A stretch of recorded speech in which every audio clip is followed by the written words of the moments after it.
Hey, what's up, everybody? Before we kick off the show today with Rockefellers Radio, I want to bring your attention to something very, very, very important.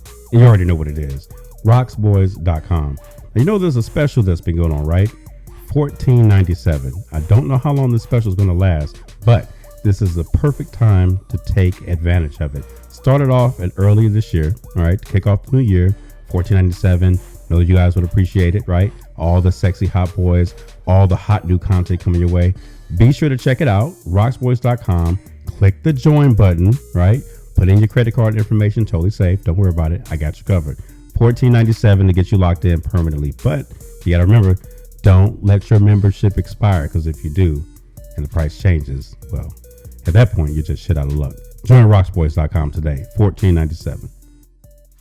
What's up, everybody? Welcome to Rockefellers Radio. This is season 4, episode number 17. Episode number 17. This is our open mic. All right, this is what we're going to be doing open mic today. So open mic number 7, I believe. You said number 7? 7? Okay, cool. So we're going to get started on today's episode. Of course, I'm your host, the one and only Mr. Rock Rockefeller. Appreciate the people on Instagram joining us. And today, of course, as always, the wonderful, kind and gentle, well-known master life coach. Oh, now you got some nice shit. I'm pouring it on. I had a whole list. I was going to go through it. Go ahead. I'm going to let you finish. I'm so rude. Chum of chums, humble of the humbleness. Oh, shit. Wait till Naya gets highest back. of the highest. My homeboy, the brother from another, Mr. Dante Harris. Appreciate it. What you gonna say? I normally talk shit with Naya here. Yeah, wait till she get back. She gonna start you up. Get me started all over again. Miss Monet is not with us. Again, she's out of town attending a family gathering. I believe it's like a wedding. I think she says a wedding. Yes, a wedding. Yeah, she's down south in Texas with some friends and stuff. So big shout out to Miss Monet. Sorry you couldn't be here with us today, but we always manage. You're missed. But we got it. We'll work through it. At least she's away doing something beautiful and exciting. Because, it's a lot of shit going on in the world. Yeah. At least she's doing something positive. Exactly. Exactly. That's a lot of love and support when family will, I think, when you're willing to take a drive or a trip, for them to be there for them, to support them and stuff. Then, she got her friends or I guess family. It wouldn't be friends, family. Got her gay family with her and stuff like that. So big shout out to Miss Monet and the crew. Took that drive on down to Dallas. Some soldiers. Right? And then she texted me, I think it was like maybe 3 or 4 in the morning. She's like, I made it. I'm like, God damn. Yeah. And she told me she was probably, she going to drive until she get tired and she going to stop. I thought she was going to stop. She don't get tired. Yeah. That's the Energizer button. Yeah, she probably had her like energy drinks, a little snacks and shit, but that's like me. Like if I take a road trip, I don't like stopping. Like the only time I will stop is to get gas. And at that time I'll use the bathroom. If I'm gonna get like any drinks or coffee or energy drinks, I do it then. See, me and you, we'll get along. Yeah, see? Because I'm the same way. Yeah. Can you hold it? Just 5 more miles. Just hold it. Just hold it. Yeah. You and the fuel tank need to try to sync with each other, because I'm not stopping till this motherfucker say. Exactly. Because motherfucker, I can't take people with me that smokes cigarettes because they be wanting to like, oh, I need to take a smoke. Well, I don't know what to fucking tell you. 1, you ain't smoking in this fucking car. And 2, I ain't stopping just for you to take no fucking smoke break. You know what? In the past, I used to, I'm just, go ahead. We'll air it out before we get back. Oh, that smoke, when people want to smoke like. Oh, to cigarettes, weed. See, I can't do cigarettes. Listen, we on the road. I'm not stopping. I'm not pulling over so you can smoke. Well, I'm going to be your key to stopping smoking, because we got a fucking 10-hour drive. I'm like, look, if you nicking, look, here goes some what's that? Nicorette. Yeah. Give him some Nicorette. Yeah, because I you packing packs of gum. Yeah. Chew this until we make it. Or I'm like I said, look, go ahead, let down all the windows, especially if it's warm outside. Air this shit out. Air the shit out before we get back. That's it. But see, my thing is like, even when you stop, like for them to like smoke, you still need to give them time to get the scent like off of them. No, I'm thinking like the rental car. You know. So, I don't know. I'm not. And if you work at a rental car company, my name is Peter. No, go put your ass on that DNR list. And said, do not rent to this motherfucker. Right. This is not Dante Harris. This is Peter Popoff. You know, Peter Popoff. Peter Paul. People be doing that though. Like they.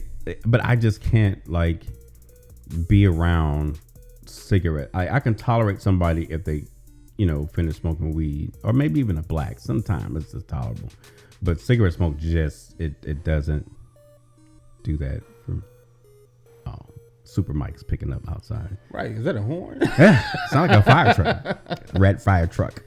All right. What's going on, y'all? So, for those of you that are listening, tuning in, we're also live on Instagram. So, if you ever want to catch like the video part of it, which is like no big whoop, you can follow myself along with Dante Harris and Naya Monet on Instagram and be able to go back and watch the video part of it. Nothing special. Ain't nobody doing shit, taking off clothes and flashing dicks or nowhere. We just sitting up here talking. Yeah, the scent. I agree with you. All your socials said that it leaves a scent that lingers too. Fuck yes. That's why you air it out. But you can't. To me, I've never. It takes a while to get cigarette smell away, like off. Like for me, I'm gonna tell y'all right now. Cigarettes is a turnoff to me. Like I'll see somebody and they may be like cute and sex attractive, male or female, be like, oh, okay, sex and shit. The motherfucker come out with this fucking cigarette. Oh, you just fucked it up. God damn, you just ruined it. You ruined it, Brian. Just ruined the whole wet dream. You know what? I used to smoke cigarettes, and I'm not gonna lie. Good. When I kissed, tell the truth. I'm a so like when I was in between a cigarette and like say for instance you dating somebody who else smokes cigarettes and when you kiss them it was a nasty taste. I'm not really wait, you kiss another person that smokes cigarettes and it was nasty, and it was nasty to me. But you smoked cigarettes. Exactly. So I would love an explanation of that. I understand. So I maybe because I never liked cigarettes. I was doing it because I was addicted to nicotine. Okay, so it was a nicotine, but not necessarily the taste of cigarettes. Yeah, no, I didn't enjoy the taste of cigarettes. Well, I don't know. Maybe I did, but I just didn't enjoy it on anybody else's lips. Yeah. I remember one time I was back when I was living back home in St. Louis. And your social said the voice box will leave you sounding like one of the Temptations. Is that bad? Is that a bad thing? Maybe he should have said one of Marge Simpson's sisters. Right. Because that would I would have been. I'm like, if I'm gonna be sounding like the Temptations, right?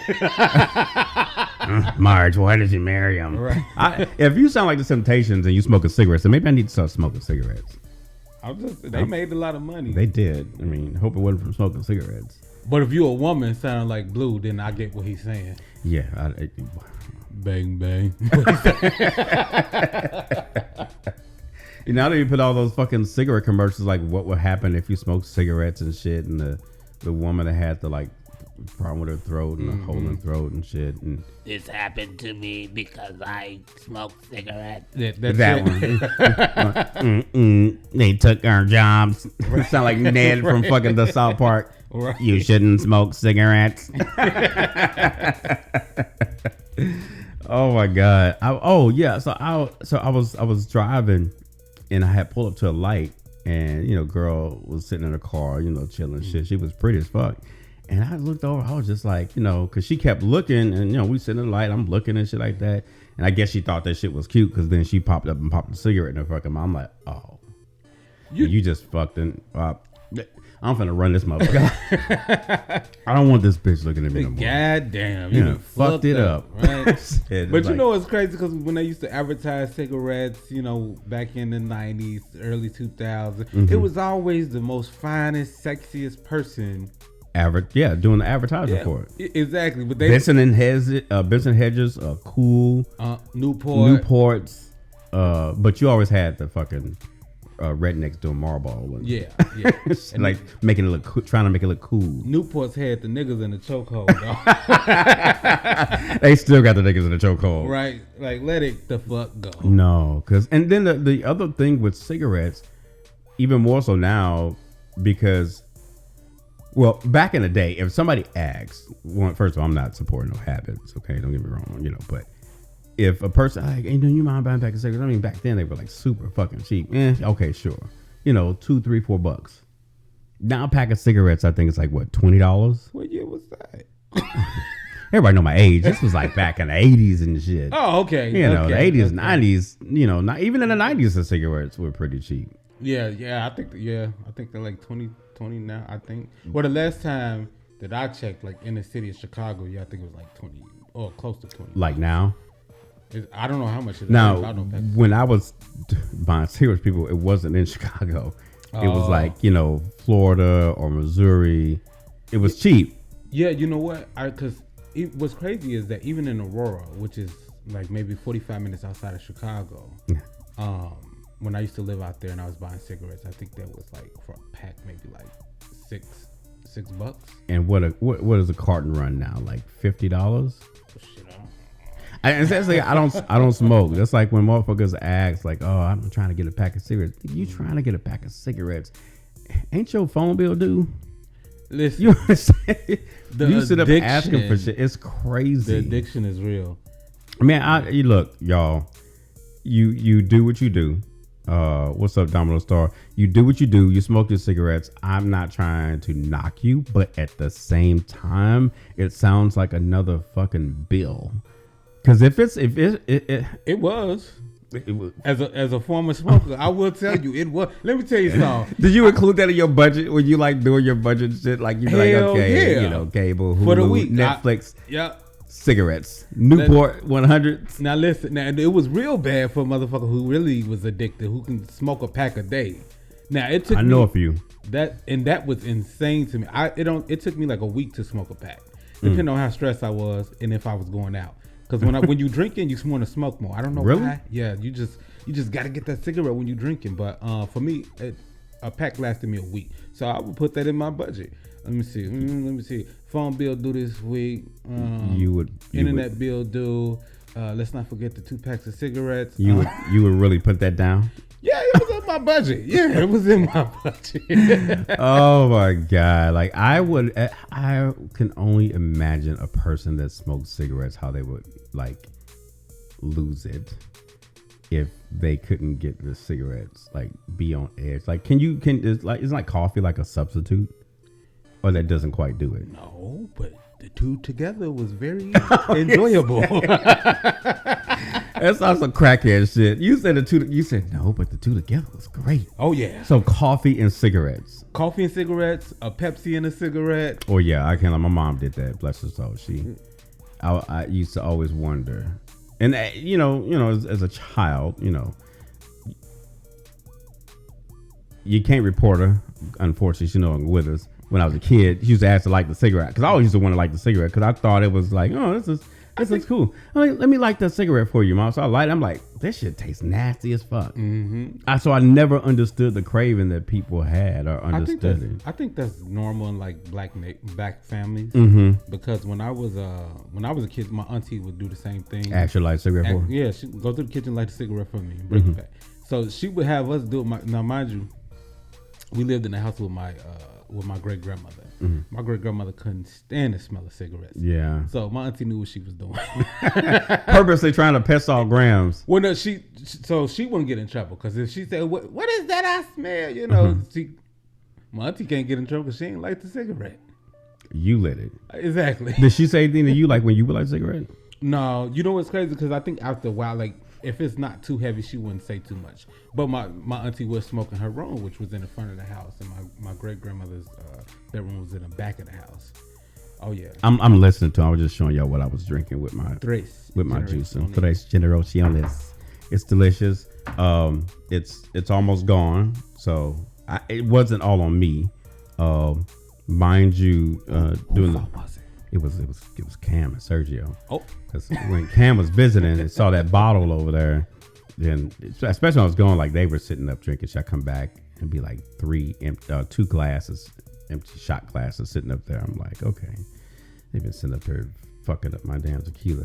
Sometimes I just get the liquor and just be like decoration, because I know I don't drink that much unless like y'all come around or when we're doing the show and shit. Then I may do some. Or if we're just sitting around, I'll make us a little cocktail. Oh yeah, and do it. But when it comes to the high end reposados and añejo, I don't guzzle it. Oh no, you can't. Well, reposado, you can mix it like you mix a silver, or a blanco. That's a lower one though. Yeah, but yeah, añejo. Since you're talking about it, yeah, I love me some añejo. Oh, when I discovered añejo, I'm just like, I don't want none of it. Everybody, what you want to drink? Añejo? You have añejo? I said I didn't know about it when the neighbors, the girl, she had a birthday, and I went to was that Benny's, and I was just like, I said I need a good smooth tequila, like for a female, it's a birthday. It ain't gotta be all super expensive. I don't want it super cheap either. It's her birthday because she came for mine, so I wanted to do something nice for her. And I said, but I needed to be something not a reposado. So, well, definitely can go through the añejo. I said, oh, okay. Well, which ones do you recommend? And he gave me the ones in the price range and shit like that. I said, well, I probably the one with a nice bottle. That's why it's a little fancy, And she actually liked it before I left because I went up with her and she wanted me to take a shots with her and stuff like that. And it was pretty smooth. You got that Azul shit. Did I show you the picture? Is the white bottle with the blue on it? Oh, okay. I'm gonna have to find it for you and show you the one that I got her. I'll probably post on Instagram too so y'all can see which one it was. But I gotta go through my many photos and videos and shit. you know search the library. The interesting thing about reposados and añejo is that they use bourbon barrels to make them. What do you mean? So explain.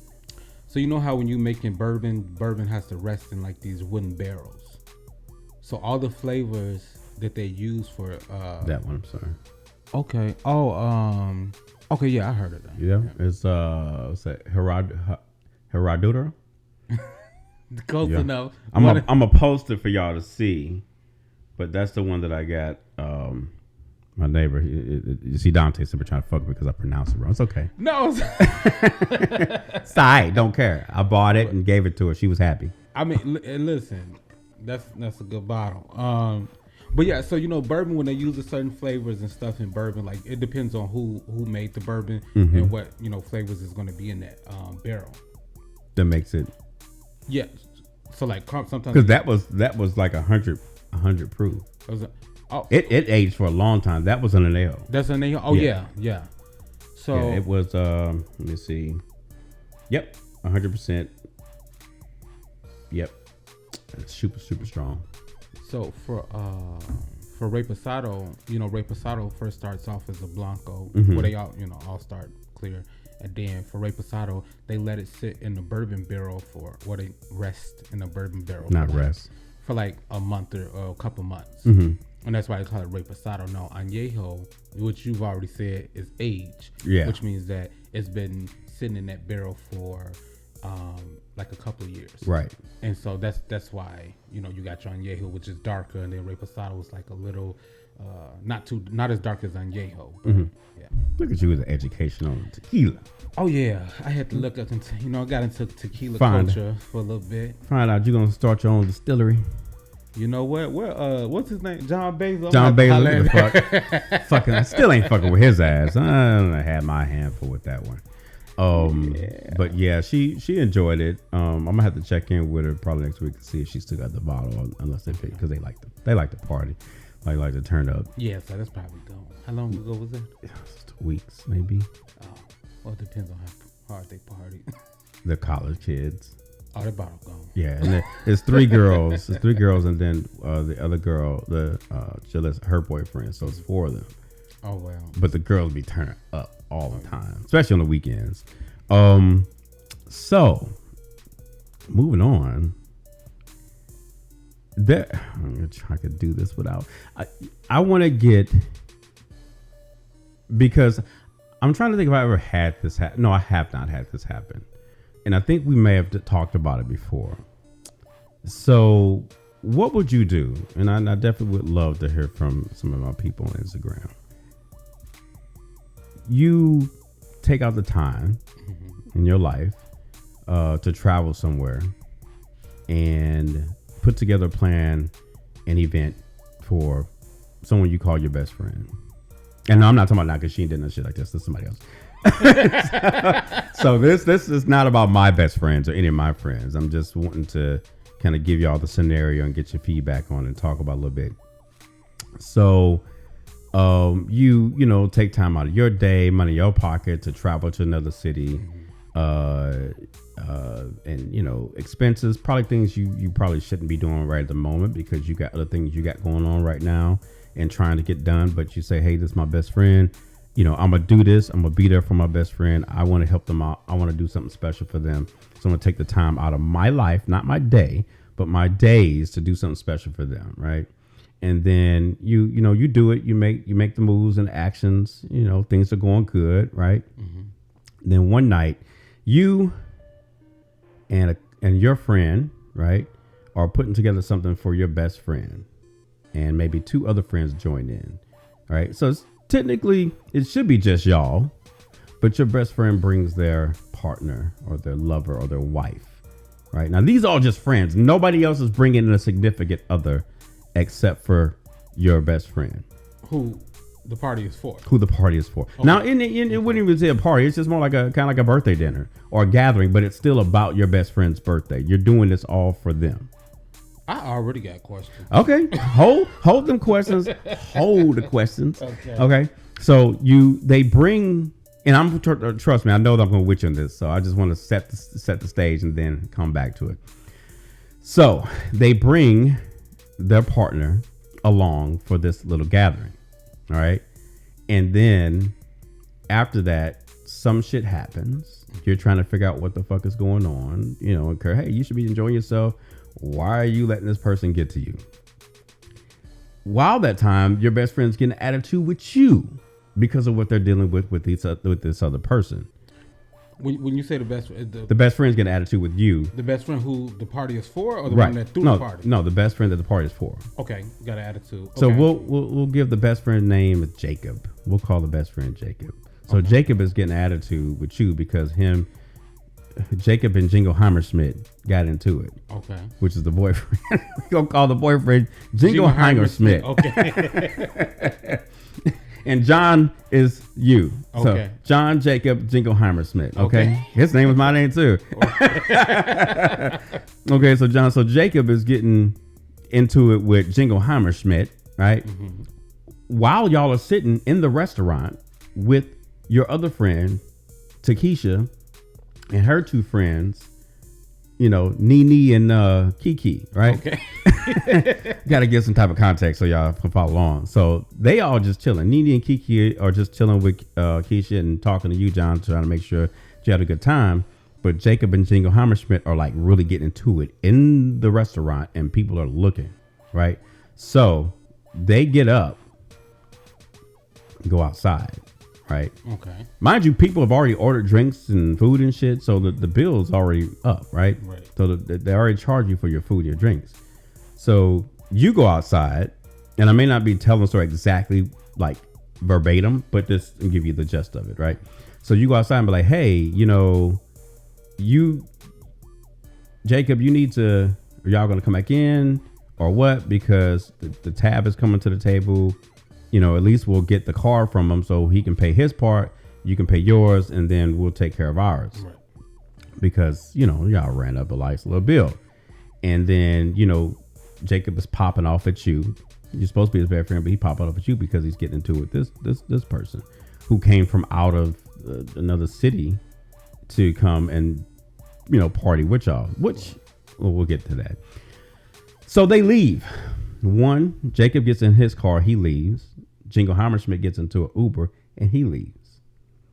So you and Lakeisha basically are left to pay a tab because Kiki and Nene had their separate tabs because they came late. So they're not part of that tab.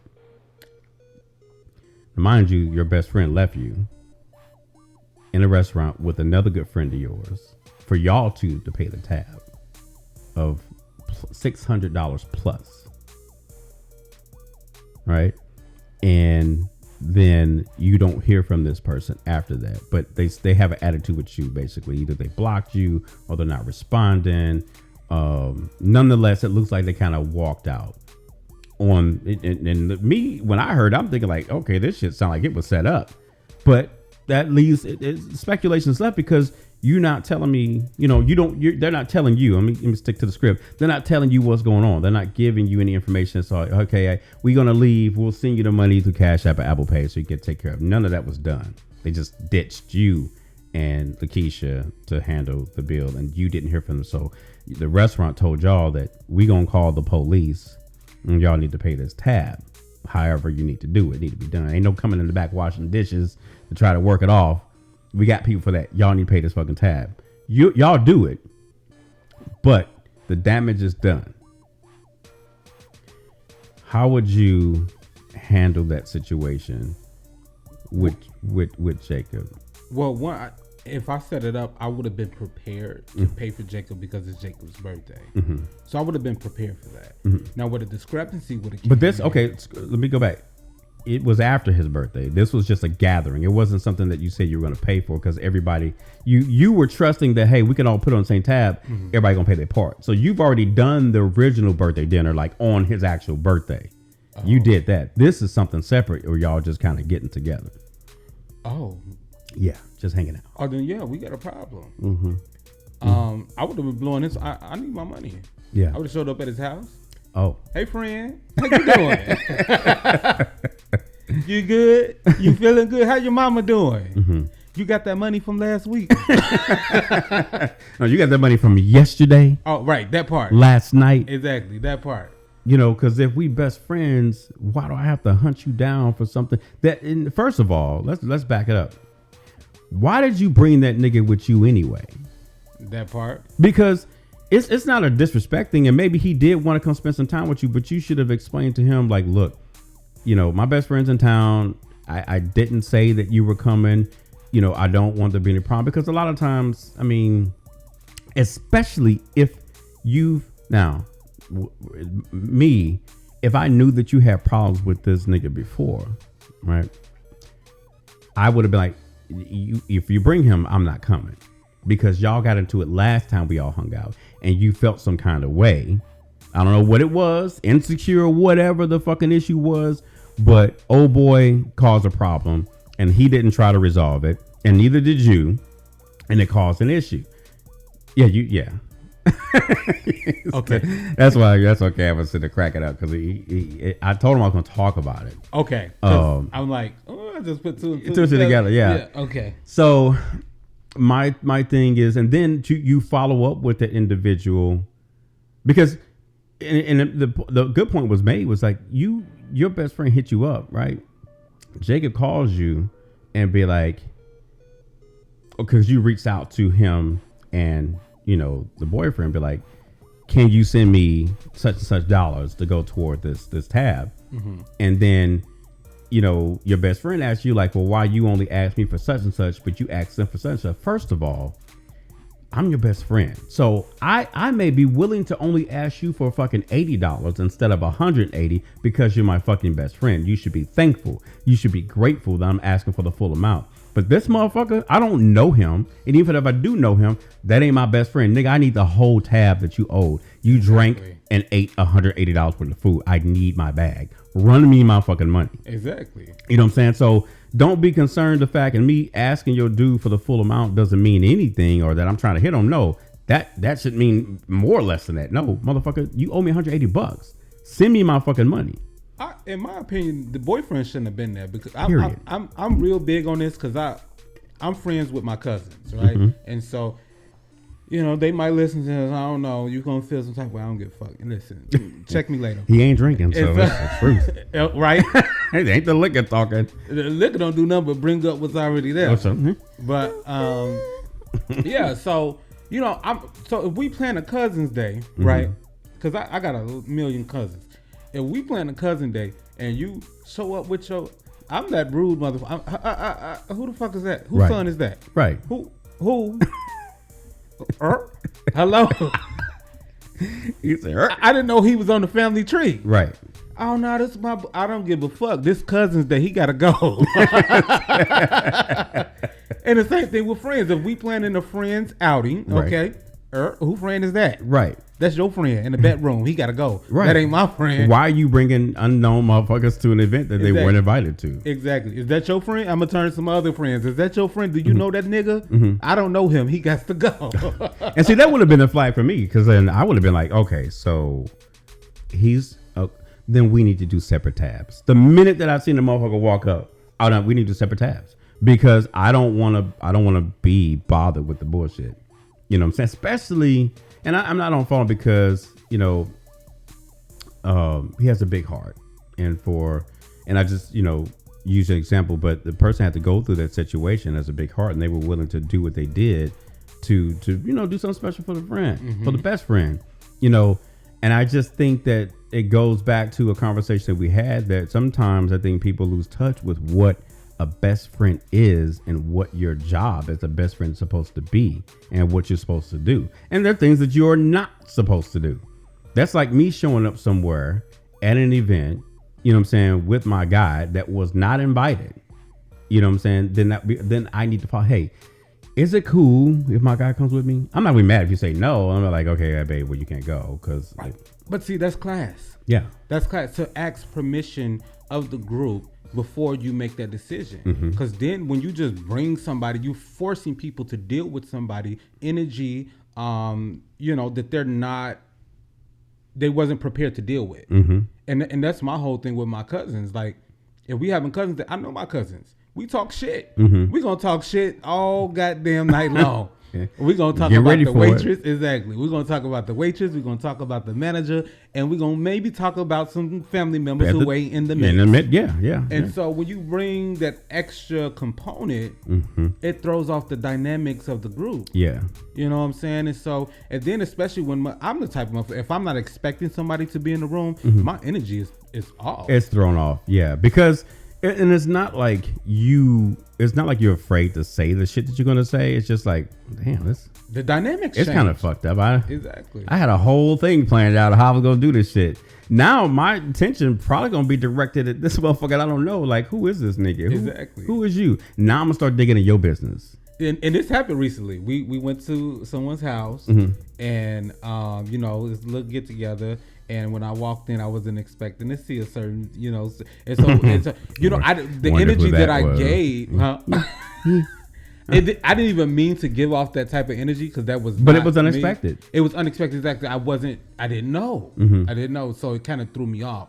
And so, you know, the energy that I gave was a little, it seemed a little rude, but that wasn't my intentions. But they should have told you who's gonna be there. That's what I said. Let me know. But unless they didn't know, now I've been guilty of that. What have I?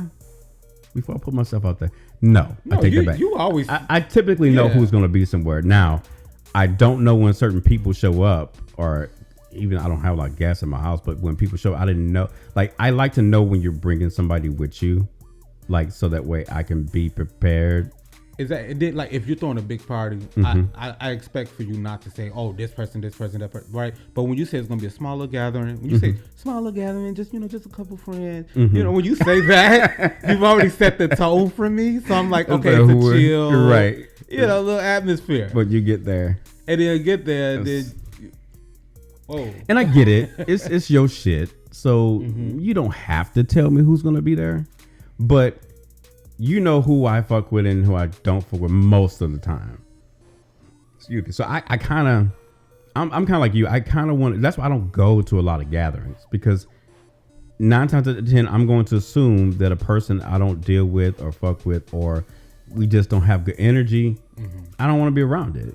You know what I'm saying? I'm like, I'll pass. You know, or if I do stop by, it'll be brief, because I know particular people are going to be there, and that will throw my energy off. Because sometimes with people, the fakeness still exists, no matter how legit you may think something is. or maybe there be an apology, or maybe you thought that there was an understanding, but the understanding was not like it wasn't a clear, agreed upon understanding. But no. I've been in those situations to where, you know, how you have somebody apologize, but it doesn't feel like a sincere apology.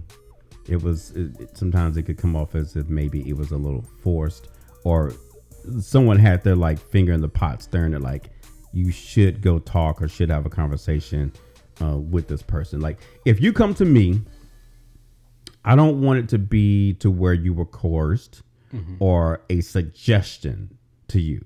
You know, if I go to you about something, it's going to be because I see how the situation is affecting people I care about.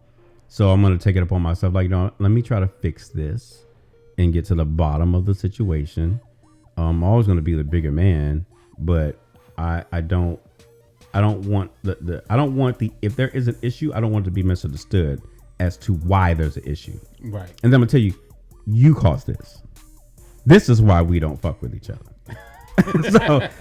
But I'm here to tell you that, you know, as someone that we both know and care about is affected by this.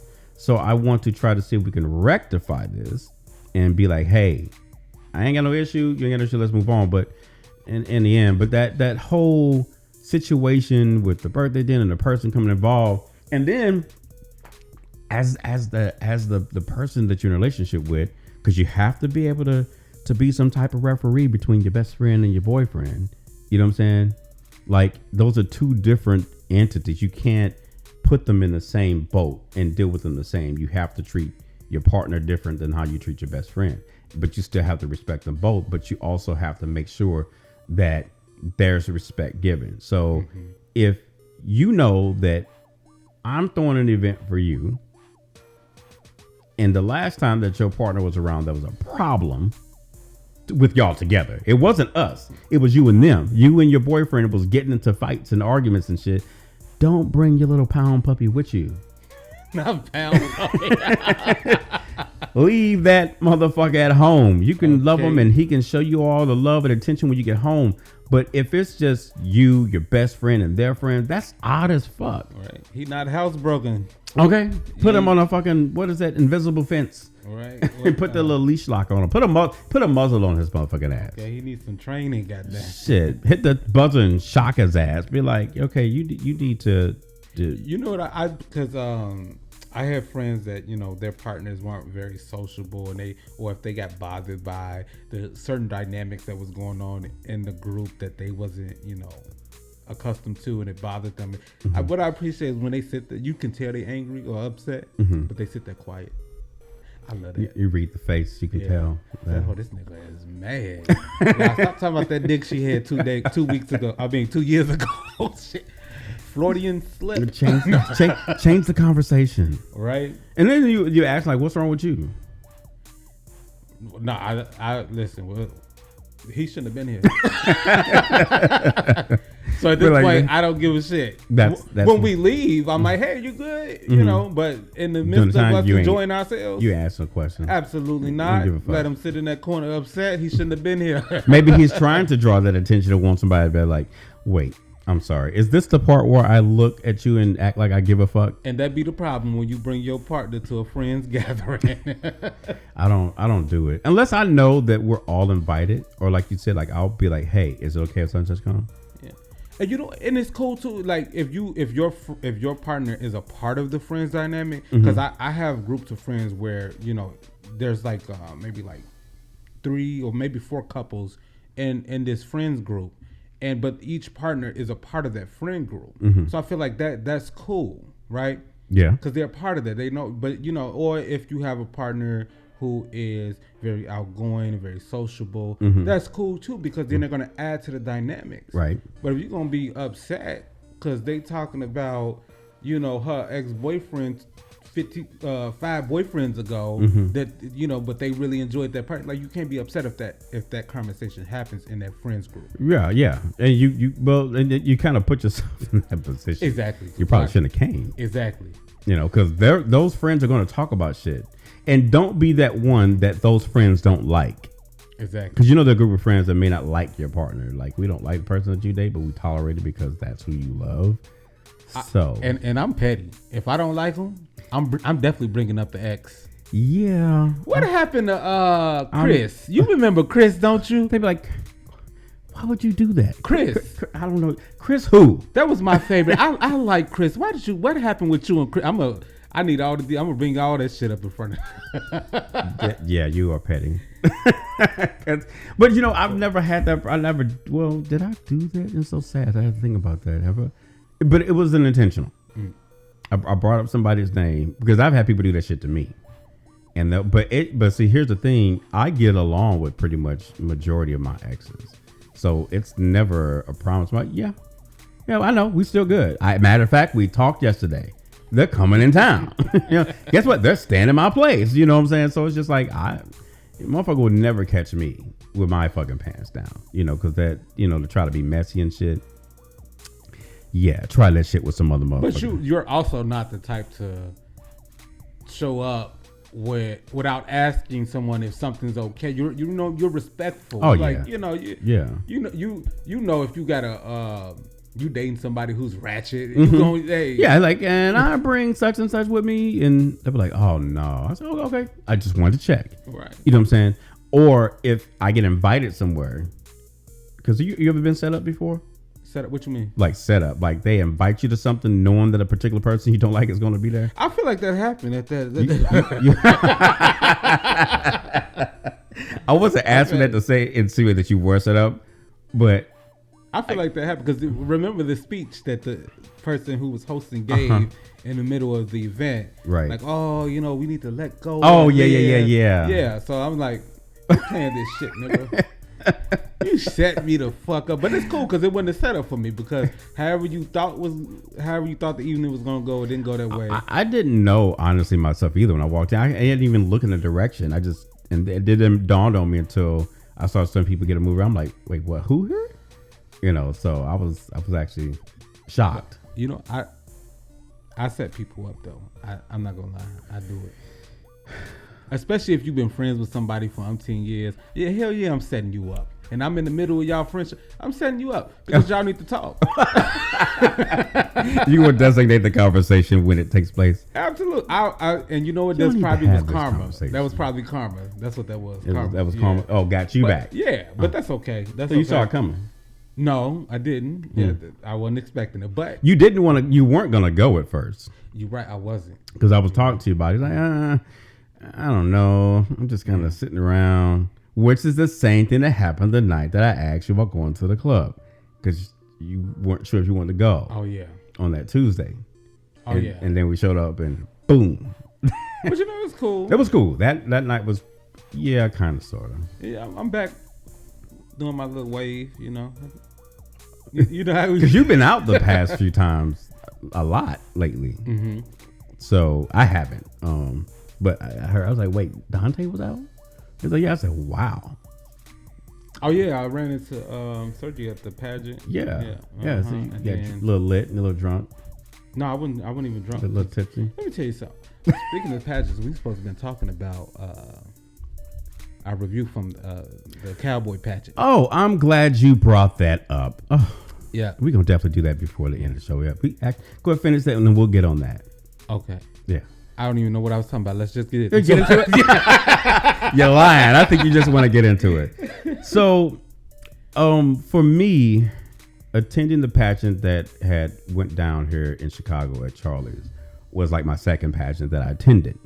The first one I went to was an AAG pageant supporting Sergio that was down in Louisville, Kentucky, which is big to me because it was like so much going on. You know, it had a host.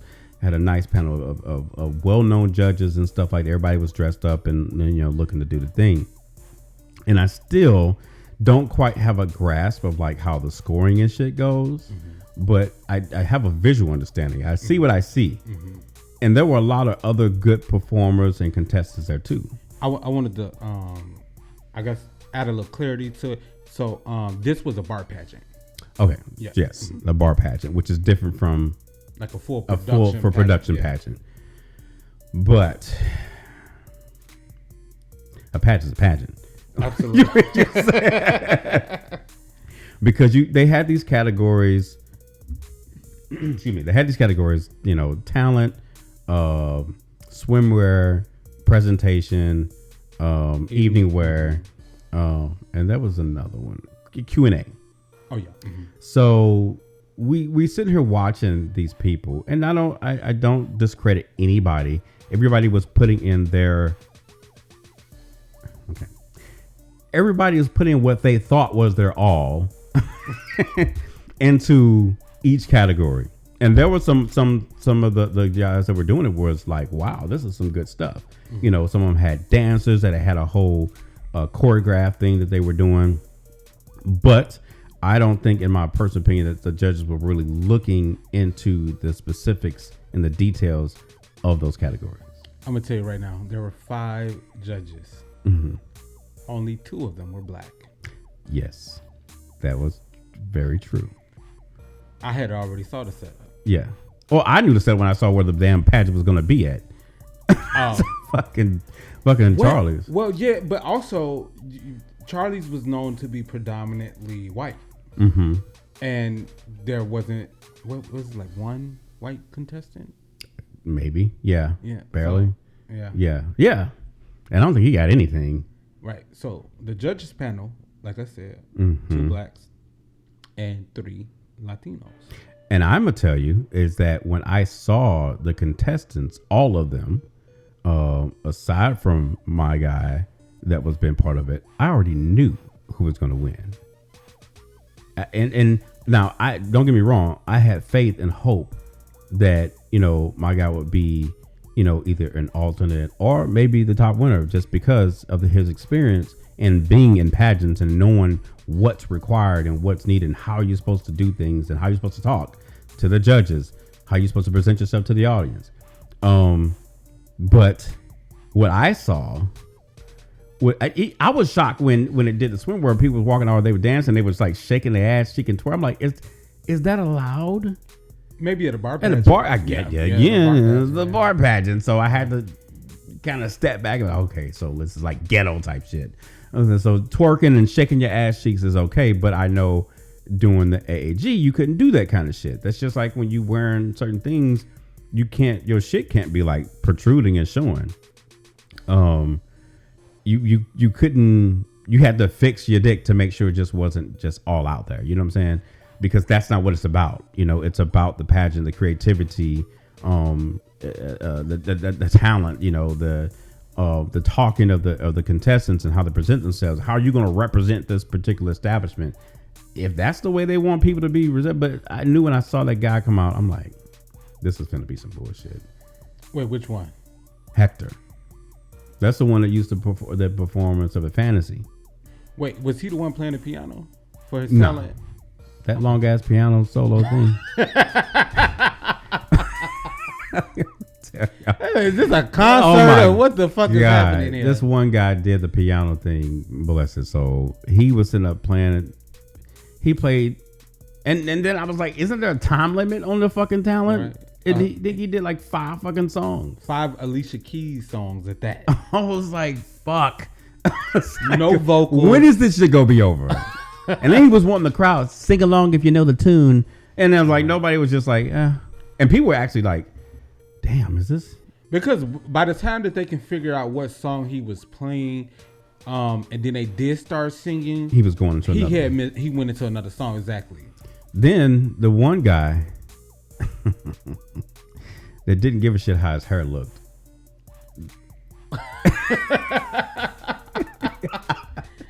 He combed that shit back, slapped some castor oil on that shit, and Talking about castor. put some Crisco on that motherfucker. He came out on one of his talent things like, I'm a medium. Oh. And I feel, and then what was so weird, he's about someone lost someone. And I'm like, why would you talk about somebody losing someone? Let me tell you something. What the boy? Yeah. All them people in the audience that he picked out was his motherfucking friend. So he knew those people. Absolutely. Because I was like, you would have come to me talking about lost motherfucker. You about to get the shit beat out of you right now. That's gonna be your talent. Is how well you take an ass whooping. That motherfucker was. There's someone. Does the name Jacob mean something? You, sir. I was like, what is he doing? And I thought old boy was going to hit him because I was like, what the fuck? He just picked it. And then the girls, they tried to say, oh. They walked up, and mind you, I'm talking shit. I didn't realize. I'm thinking like, okay, these just some random girls walking up trying to get a closer look. Mm-hmm. I'm talking straight shit about this man, and they standing right behind me. And then he goes, what did he say? What did he say to her? I forgot what he said to her. About her phone? Yeah. Oh, I'm going to call a random number. And it's her phone. And it was her phone. I said, get the fuck out of here. This bitch is his friend because they positioned themselves right there. So he could see him. Mind y'all, we were sitting right off the stage. Right. So Rockhead got there I don't know how early he got there, but Rock got there super early. Okay, and he got us some good seats. And he was swinging on hoes that was trying to sit there. And he was like, yeah, I was like, bitches, back the fuck up. Shit, my nigga participation move. Like, can we? I said, do you see a fucking coat there? Right. That means you can't sit there. He said, I got people on the way. Fuck on. I wanted to make sure we could see everything. Right, because we short. So yeah, I don't want anybody sitting in front of us. I get tired of me cutting some motherfuckers out. That motherfucker. But did you catch his Q&A? No, I think I left. You did left before that. Yeah, because the Q&A was right around. That was the last evening wear, right? Yeah, that was part of. I think that was part of evening wear. Okay, yeah. So I left before evening wear. He said I forgot what his fucking question was, but he went into where and it's not a bad thing. We didn't talk about like something about what he would tell himself or something like that. Yeah, what would you tell your younger self? Something that blah blah blah. And he was just like, oh well, mental illness and. I just keep pushing and go. And he was just, that's how he was talking. Like, dragging it out. Like, I think he spent less time answering the actual question. No, I think I was there for that. I remember that. Yeah. Yeah, and then a lot of them weren't doing that. There's a few that had a good answer to the question and they understood what the question was. Mm-hmm. But there were others just rambling. And I hate to say it, which we know it was bullshit because then again, it was a bar pageant. Even when Hector did it, I've seen him perform and host. He's a good performer hoster when he was at Fantasy, but this was a pageant. I don't know if he's ever done pageants before. And then what my expectation was based on what I've seen, even though it's a bar pageant, you're talking to the judges and you're answering the question. You're not so much going into talking about everybody at Charlie knows me. They love me. I'm this type of person. That's irrelevant. They're talking about you. You need to answer the question based on you, not what all the other motherfuckers are thinking you or why you think it. I agree with you, but I think because this specific pageant was to be crowned Mr. Well, why I gotta kiss Charlie's ass? I'm a fucking individual at the end of the day, even though that's just like if you were going to AG pageant, you're representing that particular system. When they were doing the kid, they weren't talking about, all they talked about was that they know that they can represent that system well based on who they are. Versus saying, everybody knows me. I've been a long time customer at Charlie's. I come here and drink, suck dick in the back all the time. It's just like, what the fuck, bro? Like, okay, don't nobody care that you're a fucking Virgo. Nobody cares that you're okay. You can be a loving and caring person. Why you say Virgo? I'm just saying, I think he was a Virgo, honestly. But it felt like a kiss ass moment. I feel attacked. Okay, fine. He was a fucking Sagittarius. Maybe he wasn't. There you go. We'll say Sagittarius. Look, couldn't even take a sip by attacked. But it was so bullshit because even at the end, I don't even think one black contestant got anything. And this is why I'm saying, and then when they said the most handsome. Did you see the person they gave most handsome to? No. It was the guy that used to work at fucking Charlie's. Wow. It was a sympathy win for him. This is not hating because there were guys that were there that participated that I think should have gotten awards. So it's not, for me, it wasn't just focusing on my dude like, oh, why he didn't get anything. No, the fucking blacks got screwed out of everything. Like nobody won anything when they announced the fucking winner of the crown. I'm like, of course. Is that so? Who won? Hector. Oh. Well. Yeah. Bullshit. And I try. I said, I'm gonna try not to let this put a bad taste in my mouth about these pageants because he's got a couple more that he wants to do. And it's like I don't know if I want to go because I don't want to see the letdown again. But then again, like you said, like Naya said, and like Sergio said, it was a bar patch. It's not like it's part of some big. It's not like an AG thing. It's not a system wide thing. It's, I think, was it the first or second time they did it or something? Yeah, but this is my thing though. Is okay. Like I don't want it to always boil down to race or ethnicity, but at the end of the day, that's what it seems like. I was going to say it shouldn't, and I try not to even look at it that way. But once I start seeing how they were doing stuff, I'm like, it's another race and it's an ethnicity thing. It's like it shouldn't turn out that way. It shouldn't be about that, but they're making it about that. And those who are the founders, CEOs, or creators of these pageants, I think that you all, when you're selecting your judges, you need to make sure that you have a very diverse group of judges. Yeah. To eliminate someone saying, "Oh, this was played out because of race," or whatever. Right. So definitely, even if you were able to get someone that is, and I don't know if it's possible. You get someone from a black background, white background, Hispanic. You get someone that's straight. You get someone that maybe you're not familiar with balls, but they've been a judge in other contests. And then you explain to them to make sure they understand how to properly judge, what to look for. If a person is wearing, when it comes to evening wear, how the suit is fitting, the brand. Because one dude came out, where'd you get the suit from? One dude said he got the suit from Fashion Nova. Or some shit. They said it on the mic, yeah, and then one person gave a list of like 20 people. Did he alter sponsors? At least nothing. I don't think anything was altered. Because I think like if you got it from Fashion Nova and you took the time and you stitched something and added to it, stoned it, yeah, that's different. And you can sit and say, oh, this person was a person from Fashion Nova. It was redesigned or added accessories by such and such. That's different. You changed what it was from what you got, so nobody can't go online and look. Oh, that's the suit that this person bought. He ordered from Fashion Nova, ordered that shit fresh. This shit came in the box out the UPS bag, and he. He said, "Thank God it got here just in time," and ran to the pageant with the suit on. Yeah, and just did it. Wow. My thing is like you can do it, yeah, but do something to it, add on to it, because there's nothing wrong with shopping wherever you shop. But for the people I know, they get stuff and then they accessorize it.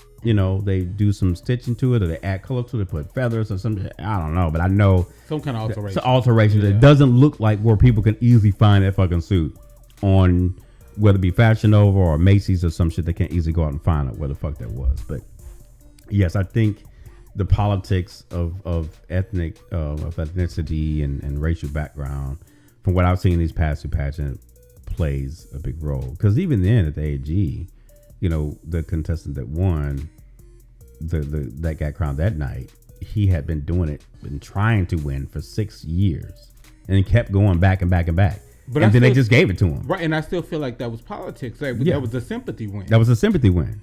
And so, it's like give it to him so he doesn't show back up again. But when you do that, you take away, you dilute the pool of winners. Like, if he didn't win the first 6 times, and if he didn't bring it the 7th time, he shouldn't have been allowed to win. He shouldn't have been allowed to win, yeah.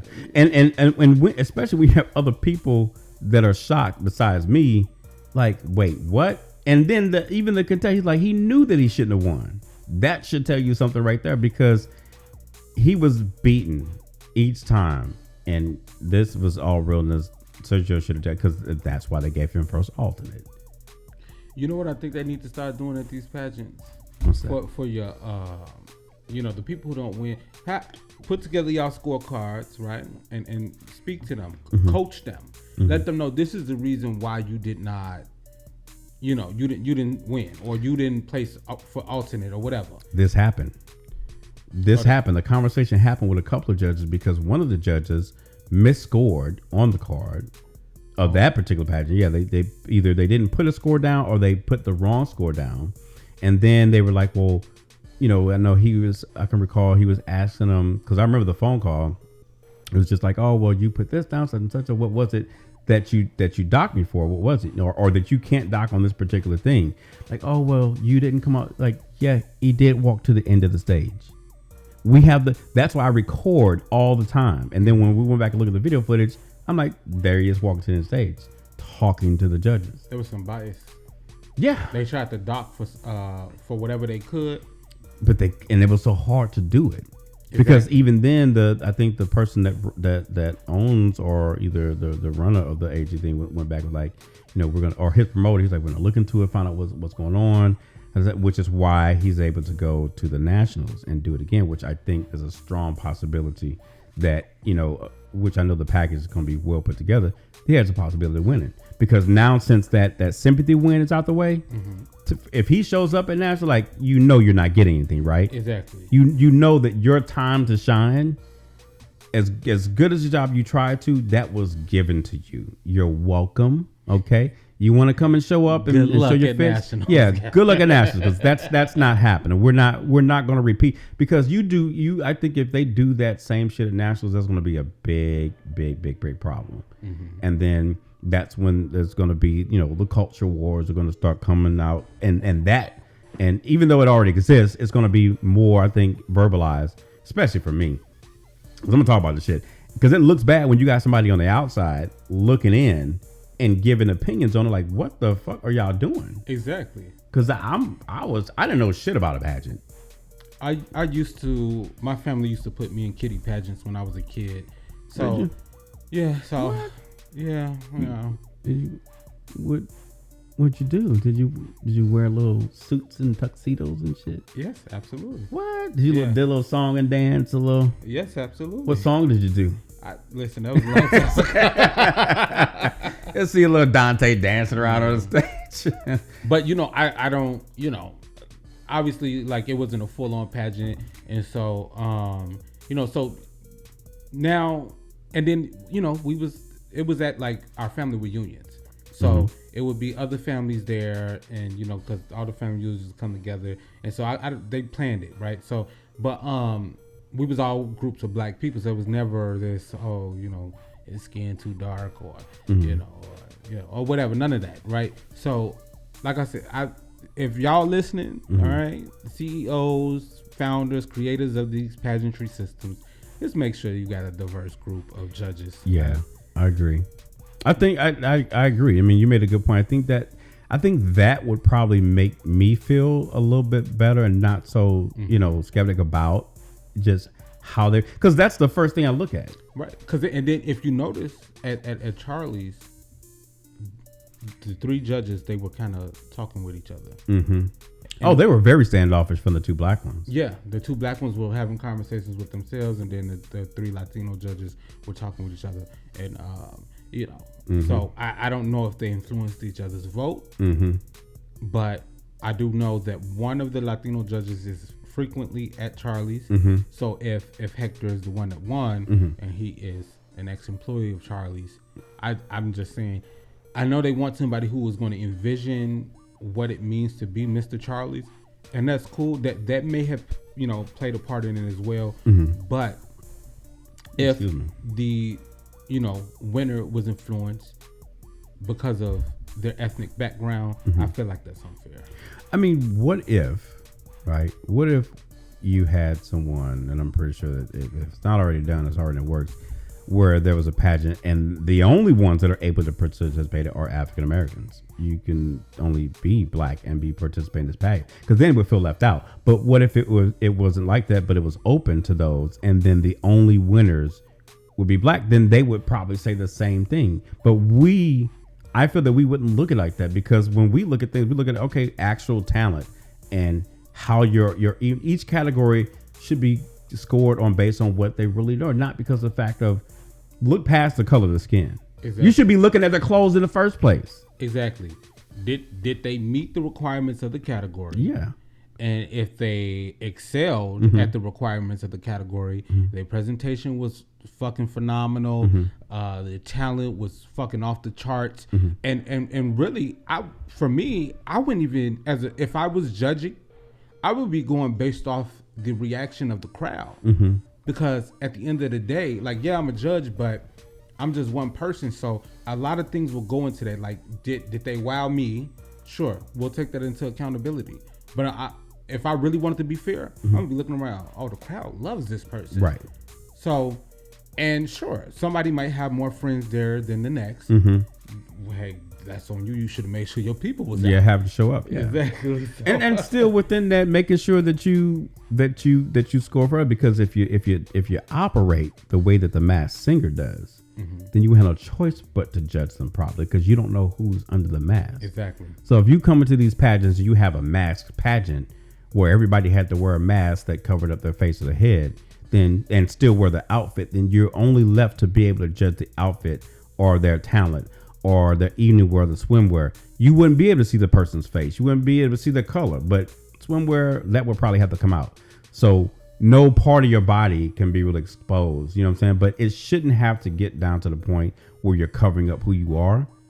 These judges should be doing their fucking job and being legitimate judges. And I know you mentioned this earlier, but it just popped in my head. What's that? Listen. Listen. Here we go. If y'all ever catch me on the judges panel at a pageant, you decide to shake a little ass, I'm not docking you for I'm it. not gonna dock you. I'm gonna just be like, don't do that again. That's not how you're supposed to do it. But then it depends on the pageant, because a lot of these pageants, they explain the rules. They get a nice little packet. And I didn't hear that. I didn't hear the rules explained. They had a meeting before, and one dude was late, Oh. and he got docked for being late. Oh. Yeah, he walked in really late, and I saw that. I knew they were going to dock him. I'm surprised they even still let him do it. Right. You know, but they're told like what they can and can't do and stuff like that. And I guess because it's a bar pageant, They let him shake some ass. they let him shake some ass. So I'm just like, okay, what the fuck ever, you know. But you know, there were a lot of good contestants at the pageant. I'm definitely giving a shout out to those that I can't remember everybody's names, but the ones that were there, and they had these whole it was like 2 or 3 of them he did a Kendrick Lamar song with Utah with the shirts and shit. That was dope. And I forgot the other guy. You know, I really like when someone does when their talent has a message in it. I really like. Yeah, his that. had a message. Yeah. That one had a message. Yeah, that's where. And then you have to know somewhat too.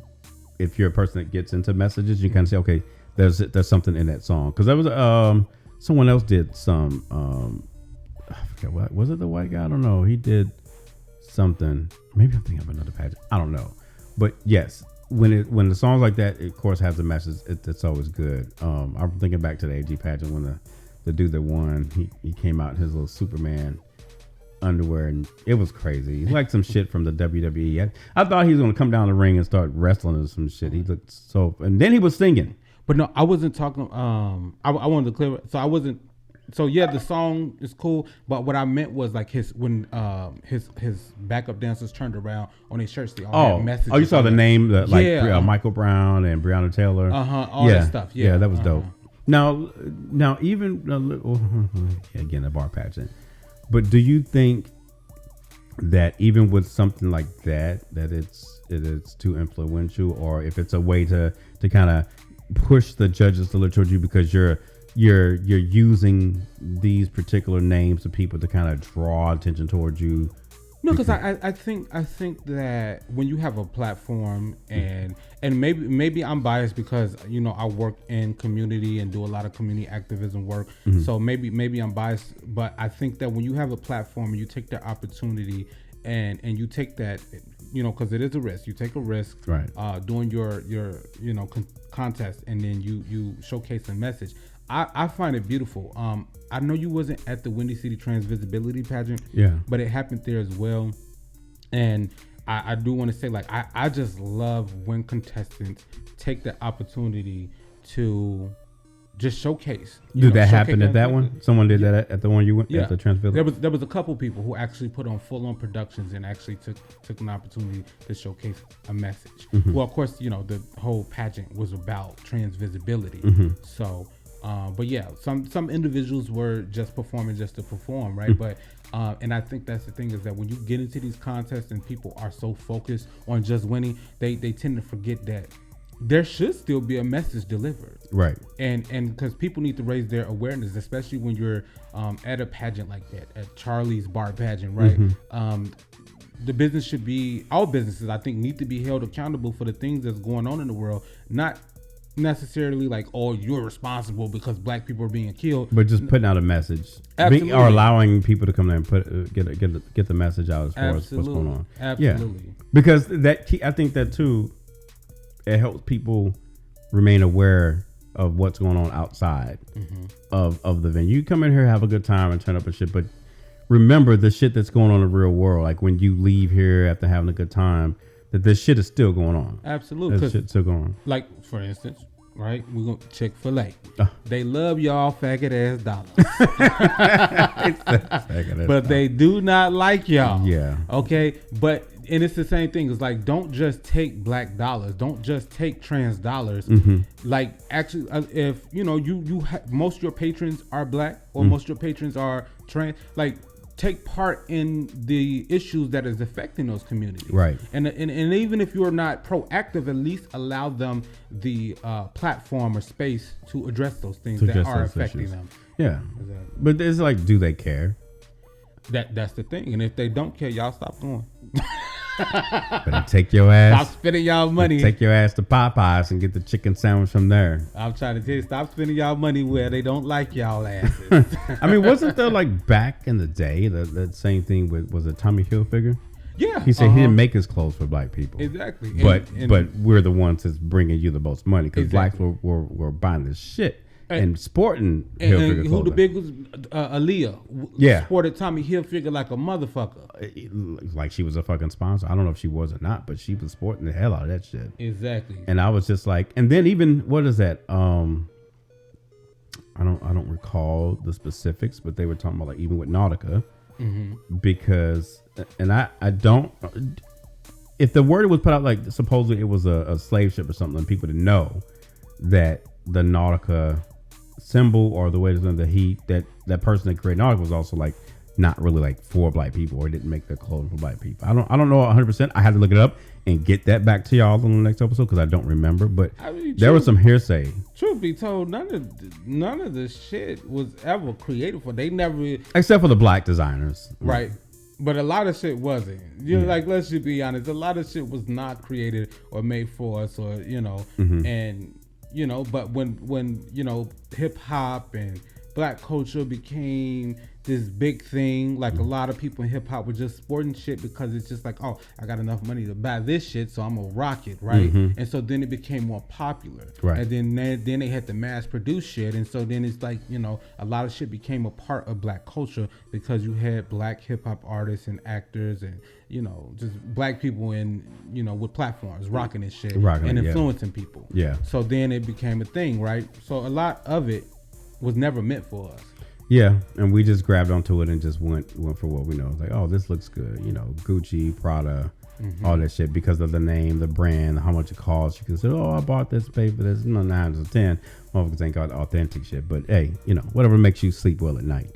It's like, I don't give a fuck. I mean, I'm cool with buying things. I'm not big on like trying to impress a motherfucker. If I buy something because I like it, because I want to wear it, not because I'm trying to fit in with a particular fab or some shit like that. Even shit like Levi's and Timberlands. Yeah, that shit wasn't made for style. That shit was made for farm hands. Rugged cowboy motherfuckers. Exactly. But we buy it and make this shit look good. Exactly. You catch motherfuckers buying, which is why Timberlands went from just the wheat color to the black, to the white, the orange. You catch red ones. Motherfuckers fucking working on farms ain't wearing no fucking red and purple fucking Timberlands. Exactly. You know what I'm saying? I mean, they can look at his work boots. And that's what they were. Yeah. But I had some that was red and white and had like a little cute stitch through each. It was like little bitty squares, of red and white, and they had stitches that real designer type. Because I had me a pair of black ones. I bought two. I had a pair of the wheat ones and the brown and the black ones. Okay. Because I just liked how the boots was, and then they came out with the Timberland low quarter shoes and shit like that. Ain't nobody at farm gonna buy them, but they made because they knew the Negroes was gonna wear. And even Doc Martens. The Doc Martens. And you know how expensive that shit? They made Doc Martens was originally made over in Europe for working class people. That's what the boots. So all you motherfuckers that don't have a job, you need to take them off. Damn. Put them in a closet until you get some gainful employment. I'm just glad. Well, the shit, what's crazy because the motherfucker Doc Martens, depending on what style of boot or shoe you get, this shit is a little pricey.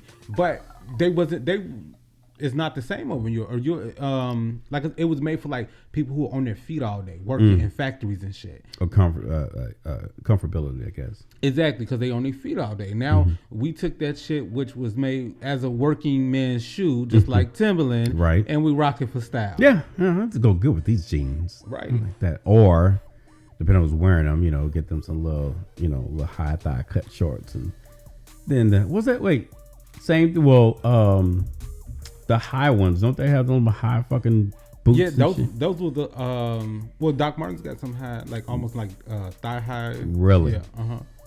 What? That's a thigh. No, I'm sorry. It ain't knee. Thigh. I'm sorry. Yeah, almost like off to the knee. Yeah, it's like halfway. Yeah, I can't. I just can't keep up these days. I don't know. If it wasn't meant for you to wear, I mean, people still gonna spend the money on it. I mean, because they just want to be part of culture. Yeah. And that's just what we're good at doing. We can't help it. Even though they don't make it for us, we just have a way of putting money in their pocket. As much as we may sit and talk about it, we still make the money and put it in their pocket. We just make it look good. We know how to wear it. Yeah. We know how to wear it. Even some of the kids that may be against us and shit like that, like, oh, how do you get your hair like that? I'm like, I got a funny story. What's up? Speaking of us, the way we rock our shit.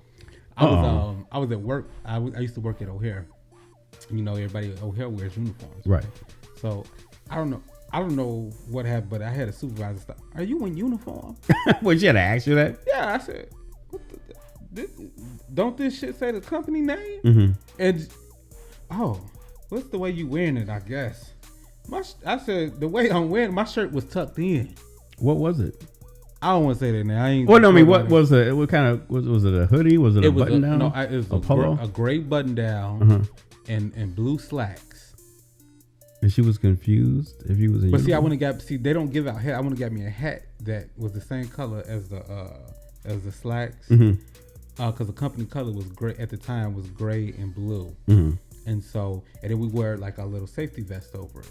Oh, so that's why she was just like, "Are you?" But then because I was doing I did outside operations, so I would wear sunglasses with it and everything. Your ass was. Yeah, so and then I had my little earring in. Sporting shit. Yeah, I had a little my earrings in and stuff, and I had my beard and stuff trimmed up. And she said, "Are you in uniform?" I said, well, "This ain't some shit I'm gonna wear on the regular." I ain't lost out on a fucking regular day in my life. Just walk out with this fucking vest and shit. Right. I don't know these colors. But she was, okay, maybe it's the way you wearing it. Looks nice. Yeah. Report to your gate. Better leave me the fuck alone. Right. Bitch. Messing with me. Oh, fucking people. Well, I mean, this is another day, another episode that we here survive. Not saying that we don't miss Naya Monet, bestie, baby girl. We definitely wish you were here. We always like to sit up and, as they say, kiki with you when we sit up here doing the show thing. But me and Dante always make it happen. You know what I'm saying? Now I don't know. It's been a while since I've done this show by myself, because there's been times back in the previous seasons and episodes I was always by myself, by choice. But it's fun. I'm glad that you and I are able to join me on the scene and keep it going. So I'm we got a lot of shit to talk about. I'm grateful. Yeah, always. For some reason, shit always happens. I'm like, what? So, and I appreciate everybody too that takes time out their day joining. I'm gonna make sure for the next week's episode that I get the topic posted, so that way y'all can know, plan ahead of time, and I put the time on there to let y'all know we're gonna do it. Don't forget the eclipse is coming up Monday. I don't know how some of y'all gonna see it, depending upon where you are. I'm actually the solar eclipse. What time is supposed to hit? I don't know. I'm actually going with a friend, because I'm going to go to St. Louis. Well, there's a spot on the way to St. Louis where you can actually see a real good view of it. So we're going to stop there, and then I'm going to go to St. Louis from there, and then stay the night in St. Louis, and then come back up. You ready for your superpowers? Yeah. They were saying it's the time. Y'all gonna see my ass floating over. If you had a choice, what would you? Oh, my superpower. I'm gonna have to use somebody that the reference to is Magneto. Okay. Yeah, I would love to be able to control and manipulate metal, because then I would of course I would be strong, but then I could be able to levitate and float where the fuck I want to go. True. You know. So what about you? Probably. Now I'll take whatever I get. Right. He said, "God, I just want to let you." I take whatever. I'm not complaining. You give me something. Hey, give me whatever quirk comes along. People that watch My Hero Academia, whatever it could be. I just don't want to dispense tape. Don't give me paintings falling off the wall. Don't give me no fucking rockets on the side of my ankles and shit, because I'm good on just any other quirk or superpower. I'll make it work. I'll say the mental powers, but not just I wouldn't want like one mental power. I want want to be telekinetic, telepathic. Oh, you want all of it? Yeah. Really? Because then I could still levitate myself. That is true. You could do that, but you'd have to be a good telepath, because you would still probably be able to get yourself hurt. You'd be vulnerable, but you'd have to be on your shit to prevent anybody from fucking touching you. Right. Well, that's the only. If I'm just pointing out the flaws. Well, I'm just saying. Well, if I'm telepathic, hopefully I have the ability to manipulate people's thoughts, and then I can stop them in their tracks. And you would have to be super aware of your ability to be able to sense the thought when somebody gets, because and they've shown this in both the movie and the animated series of a telepath that's not able to control their mind. They're hearing everybody's thoughts. Well, I would want to be able to turn it off. Nope. Can't turn it off. You gotta figure out how to just mute the other shit and just focus on one particular person. Because that moment when Jean Grey was hearing everybody's shit at once, that shit would drive me crazy. Yeah, she was losing it. She's make it stop. I was like, bitch, you better figure some shit out. Right. No, but yeah, that would be pretty dope though. Yeah. That would be dope. But and knowing that, I would definitely invest in a helmet around your ass. I wouldn't do it to my friends. But what if you can't control it? You right. So you can't. There's that filter that can't do it. Right. And then shit that comes like, wait, what you just say? I could probably read your thoughts without the power. What you say? Rock thinking about fucking. What are you talking about? He got me. He got me. Get out of my head. Who let you in? You know what? That would fuck me up though. I couldn't be around nobody that would be like that, because I would flood the fuck out of their mind with all kind of shit. That's what I'm like. Wrinkle titties, wrinkle titties, wrinkle titties.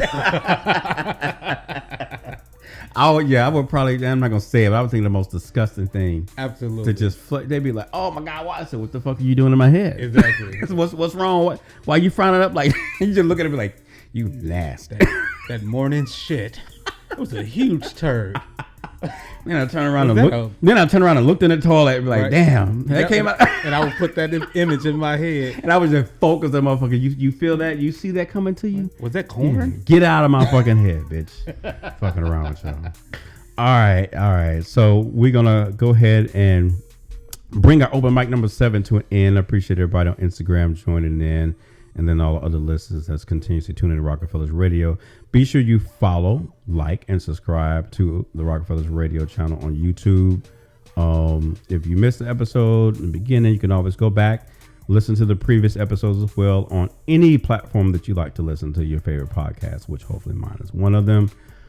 Be sure to check out rocksboys.com. I have recently started a thing called Throwback Thursdays on Rocks Boys. So what that is because I've been doing some digging and I found like tons of scenes that were not on the site, and I had to go back and re-edit them and get them uploaded, but I'm not putting them all up at one time. Ain't no fucking way. I'm not doing that. That would be not fair to me or those models that were in them, even though they were up at one point in time a long time ago. Don't know what happened to it. Something had to do with like the server when it was moved, but this was years ago. And I know people were asking about like these particular scenes, but people were liking the fact that they're being brought up. So every Thursday I'm adding a scene that was, I call it the lost and found. So visit rocksboys.com. Special right now, still going on, $14.97. Make sure you check it out. The there will be, before I let y'all go, and this is the reality of owning a business and having the responsibility to deal with the not really an issue, but it kind of sucks. A lot of you don't know, you visit xbiz.com, which is basically news for the adult industry. Visa and MasterCard, right? So billing is processed through CC Bills, a great billing company that I use to process payments, safe and secure for rocksboys.com. However, because of a lot of changes when it comes to banking and payments and stuff being accepted by Visa and MasterCard, and this goes way back, especially, hate to say it, probably going to sound like a hater, but I'm not. It has a lot to do too with the things that happen, like with OnlyFans and then Pornhub and stuff like that. So now for sites like mine, we pay a yearly fee to be able to accept Visa and MasterCard, because a lot of people use Visa and MasterCard. Some have Discover and some just don't have it, but we pay a yearly fee, which is like $500 to accept Visa, $500 to accept MasterCard per year, right?